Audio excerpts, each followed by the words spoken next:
Discipline it's not a challenge, this is a skills.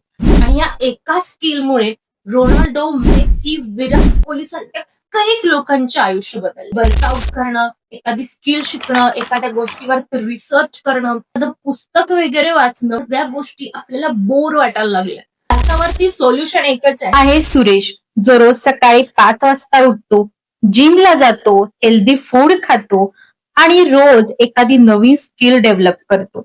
रोज उद्या उठून काय करायचं याचं जर्नलिंग पण करतो. हा आहे रमेश, जो 10 वाजेपर्यंत अजिबात उठत नाही, बाहेरूनच जंक फूड खातो, दिवसभर नुसता पडून असतो आणि मग रात्री विचार करतो की माझी लाईफ कशी चेंज होईल.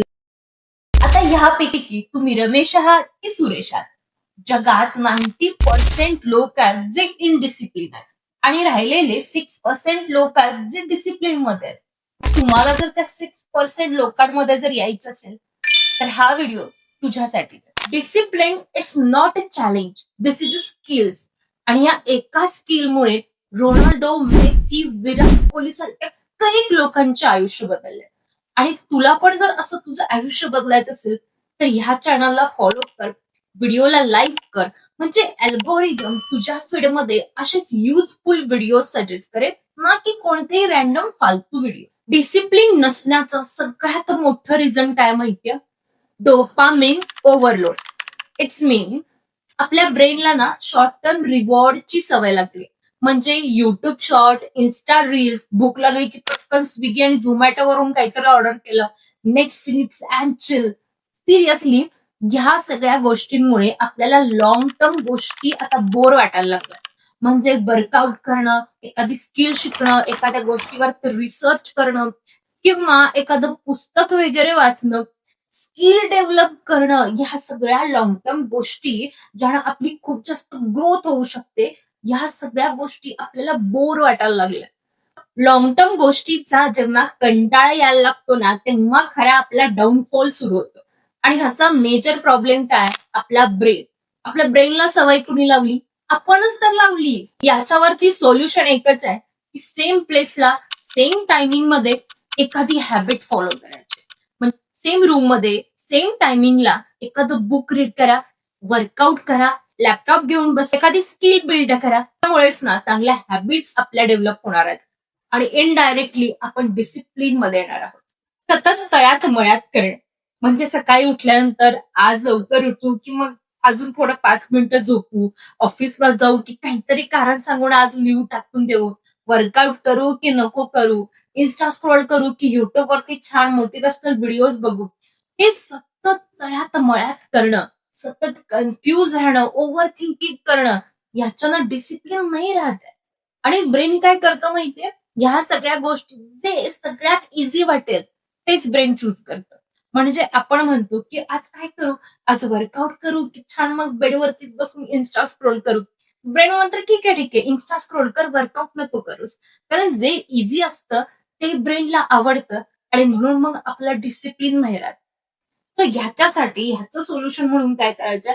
आदल्या रात्रीला जर्नलिंग करायला सुरू करा. आय स्वेअर, जर्नलिंग केल्यानंतर इतका जास्त डेली रुटीन मध्ये इफेक्ट जाणवतो, ते तुम्ही केल्यानंतरच तुम्हाला कळेल.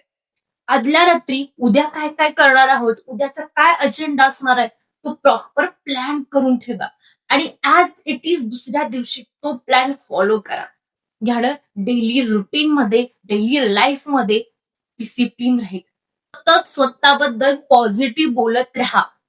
एक रिसर्च असा सांगतो की जे लोक बोलतात ना की मी आयुष्यात कधीच जिम नाही सोडणार आहे, मी रेग्युलरली जिमला जाणार आहे, त्या लोकांचे 90% चान्सेस असतात की ते जिम कधीच नाही सोडणार. हा रिसर्च सांगतो. कारण ते फ्रिक्वेंटली हेच बोलत राहतात की मी जिम कधीच नाही सोडणार. आणि जी गोष्ट आपण फ्रिक्वेंटली सतत बोलत राहतो ती रियालिटी बनते. त्याच्यामुळे तो पॉझिटिव्हनेस आपल्या डेली रुटीन मध्ये येतो. मायकल जॉर्डन असं म्हणतो की कोणती पण गोष्ट आपल्या आयुष्यात 2 वेळा घडते. एक म्हणजे आपल्या ब्रेनमध्ये आणि दुसरी मग रियालिटीमध्ये घडते. सो कुठली पण गोष्ट ना आधी आपण केली आहे हे फील करायचं.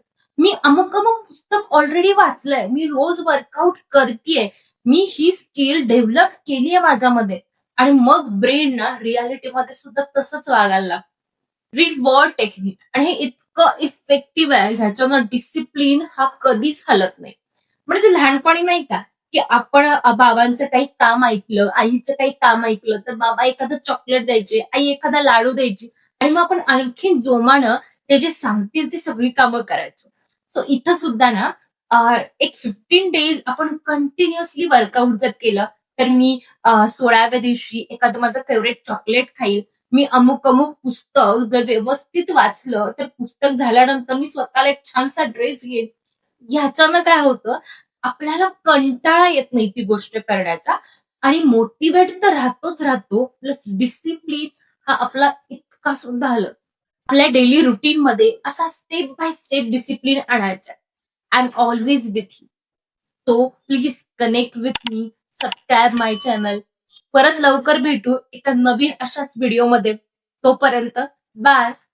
You again.